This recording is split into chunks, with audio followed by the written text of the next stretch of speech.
Oh my goodness, somebody must be brewing. Good morning, everyone. Good morning. Thank you for accommodating our little bit of a later schedule this morning. We're very excited this week to be having HR 1 debated on the floor. Tomorrow it will pass. We'll send it on to the Senate with all of the mobilization the outside can provide for cleaner government. This is HR 1, and a priority for our freshman class. They'll be on the steps of the Capitol tomorrow to proclaim their support for it. This is essential to our For the People agenda. Lower health care costs by lowering the cost of prescription drugs and preserving the pre-existing condition benefit. Lower health care costs, bigger paychecks by building infrastructure of America in a green, modern way for the 21st century. But the public belief that we can do that depends on our passing legislation to amplify the voices of the American people and reduce the voice of dark special interest money that has influenced decisions in Congress before. It is also HR 1 about ending voter suppression. What are some people afraid of when people have a right to vote? It contains John Lewis's language, fighting voter suppression. It also contains a path to HR 4, which is to restore the Voting Rights Act to its fullest efficacy, as it was pushed back by the Supreme Court. And it also is a way to empower small donors over big donors, so that the public again knows that everyone's voice is as important as anyone else's voice. Again, it was it's about confidence, about ending skepticism.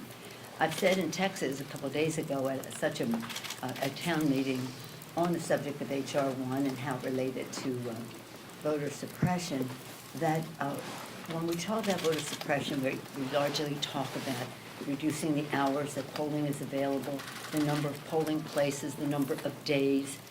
It's about time and location, et cetera, in certain areas where polling places are closed. But one of the big suppressors of the vote is the suffocation of the airwaves by big, dark money, misleading the public, not telling the truth about what is at stake in the election, and public throws up their hands and then just decides not to vote. So this is about honoring our democracy.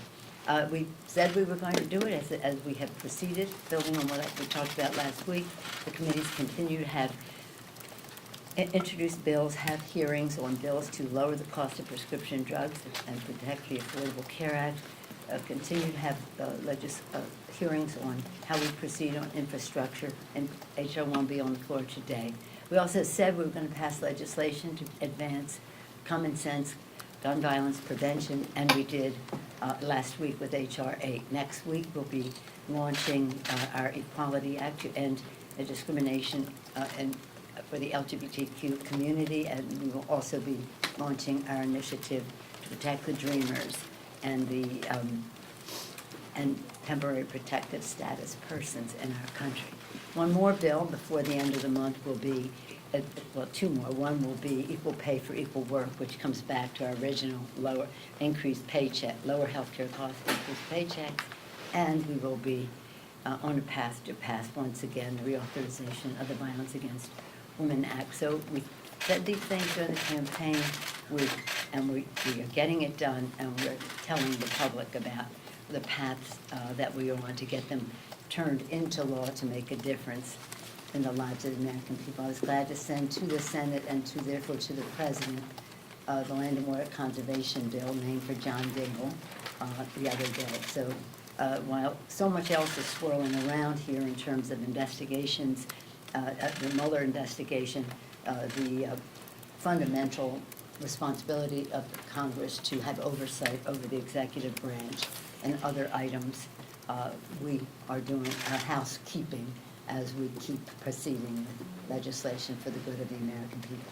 I was particularly happy this week that we were joined by 4 senators who have been former members of the House. Senator Leader Chuck Schumer, Maria Cantwell, Ron Wyden, and Ed Markey. They joined us to launch our net neutrality legislation led by Mike Doyle, chair of the Technology Committee of the Energy and Commerce Committee, along with other members of the committee, including Chairman Palone. Anna Eshoo was the godmother of that legislation. She too joined us. So we're busy with our legislative work, despite what we might read in the press. Madam Speaker, Yes, do you think that Ilhan Omar understands why her comments were problematic, and what happens if this happens again? Well, first of all, thank you for the question. I don't think that that the Congresswoman is perhaps appreciates the full weight of how it was heard by other people, although I don't believe it was intended in any anti-Semitic way. But the fact is that that's how it was interpreted. We have to remove all doubt, as we have done over and over again. We're working now on a resolution to see when we bring it to the floor that will again speak out against anti-Semitism, anti-Islamophobia, anti-white supremacy in all the forms that it takes. That our country has no place for this. But on anti-Semitism, we voted a resolution on that just recently. When I was a week and a half ago or so at the Munich conference and then in Brussels for the NATO meetings, at every meeting, at every level, at the highest levels, our delegation impressed upon our European allies the importance of fighting anti-Semitism in our countries. This is well before the statement that emerged this weekend. But when it did, it was important for me to speak to the member first before we would proceed. She was in Africa. After I spoke to her, members had different tacks they wanted to take, some their individual statements, some thinking we should have a resolution. I thought the resolution should be enlarge the issue to anti-Semitism, anti-Islamophobia, etc., anti-white supremacists, and that it should not mention her name, and that's what we're working on, something that is one resolution addressing these forms of hatred, not mentioning her name, because it's not about her, it's about these forms of hatred. Does Madam she need Speaker, to apologize? to that end- She hasn't apologized. Does she need to apologize? Well, she may need to explain that she did not, it's up to her to explain, but I do not believe that she understood the full weight of the words. As I say, when you're an advocate out there, as I was, so I appreciate all the enthusiasm that comes into our Congress. I told you that before, that was me pushing a stroller and carrying those signs, so I understand how advocates come in with their enthusiasms. But when you cross that threshold into Congress, your words weigh much more than when you're shouting at somebody outside.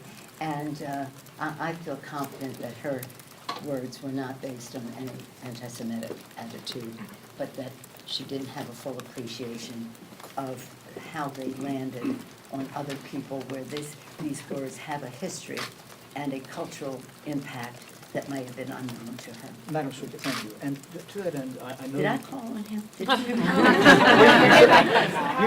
sure looked at me, so that's right. Thank you. Does that count?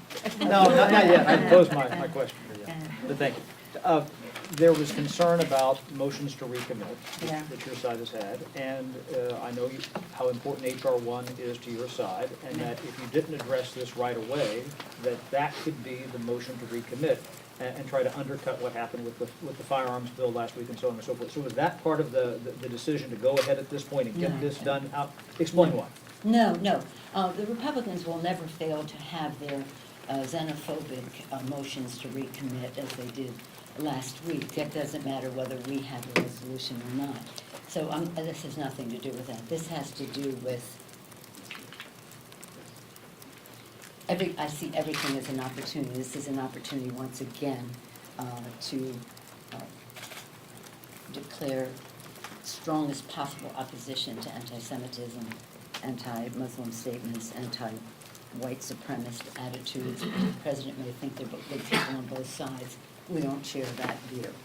So it has nothing to do with that. However, I do grant you that the Republicans will try to put these kinds of statements in their motions to recommit. But that's housekeeping. That's not policy. Madam Speaker? Yes, ma'am. Yes, sir. Obviously, Leader McConnell was very opposed to H.R. 1. Yesterday, he said, "I believe we can actually win elections against people who vote for this." Do you think H.R. 1 puts any pressure on some of your members in purple districts? No, no. In fact, many of the members in the purple districts are the ones who are the strongest proponents for H.R. 1, so I appreciate your question. H.R., who is, what the senator is saying, and with all the respect in the world for his leadership role, he has also said the problem is not that there's too much money in politics, Mitch McConnell said, it's that there's not enough money in politics. Well, we vehemently, completely, thoroughly disagree. But it's about money in politics and what how that destroys the confidence people have in the political process, but also it's about voter suppression. And so whatever they say, what they are voting, when they say they're against H.R. 1, they are against removing obstacles of participation to voting in our country. How do you explain that to our founders? I did everything in my power, founders, to make sure that people did not have access to the polling place, those who were eligible to vote, and to be sure that they could vote and that their vote would be counted as cast. I don't know if you were here when I announced my Too Hot to Handle Club, I think it was last week. We just have to make some of these issues too hot to handle in the public. The shutdown of government was too hot to handle. When we go past the Violence Against Women Act, which is coming up again, we made it too hot to handle because the Republicans would not bring it up in the House. So along the way, the public weighing in on this, overwhelmingly the public supports removing voter suppression, lowering the role of big, dark, special interest money in politics, and again, respecting the rights of those who are eligible to vote, and have it be counted as cast. Madam Speaker, the House launched investigations on Trump. What kind of evidence does the House right now have on Trump to launch all these investigations on him? And couldn't this possibly be an overreach and essentially No, cause this is our constitutional responsibility to have oversight over the executive branch. And the evidence that they will have is what they will gather doing the oversight, bringing truth to the American people. So there's no evidence yet? I salute the committee for the action that they have taken. If we were not to exercise oversight over the executive branch, we would be delinquent in our duties. Madam Speaker. We're currently operating under extraordinary measures because we've reached the deadline for the debt limit. What's the current plan to either raise or extend the debt limit? And are these conversations? A few more days for that, don't we, isn't it? We're working End of under April. extraordinary measures right now. Well, according to the Secretary of the Treasury, those extraordinary measures will go until September or October. Let us hope that long before that we will have lifted. Does that mean it's not an urgent problem? It doesn't mean it isn't urgent, it just means that we have to address it. Everything is urgent here, right? This is urgent, but everything is also an opportunity to have a giant civics lesson for America as to what the role is of government, of each of the branches of government, and the extraordinary nature of the president usurping the constitutional powers of the legislative branch, Article 1, immediately following the preamble. And that's why we were so pleased that we were able to succeed in passing that legislation. Oh, did I mention that? Under the leadership of Joaquin Castro. And now it's in the Senate where the senators are asking the president to withdraw. Madam Madam Speaker, Speaker. can you address, Usurpation of the Constitution of the United States. Madam Speaker, Madam can you Speaker. address the dangers of policing speech? You have spoken about this previously this year, when one of your members used an expletive to describe the president. Sorry, I understand the question. Earlier this year, when one of your members used an expletive to describe the president, you said you weren't going to be policing speech. And I wondered if you could talk about the wisdom of, or the dangers of policing the speech of your members. Well, we're not policing the speech of our members. We are condemning anti-Semitism, anti-Islamophobia, and we are condemning white supremacy. So that is what we are doing. and anybody who engages in that kind of speech will be in. People using expletives, go up with a play and use expletives. You want to lose his language? I'm more concerned about what he does to hurt children at the border, to degrade the air that our children breathe and the rest. I'm more concerned about his policies than his personality or his language. But nonetheless, if we're cleaning up everybody's language, we could start in the time. Thank you.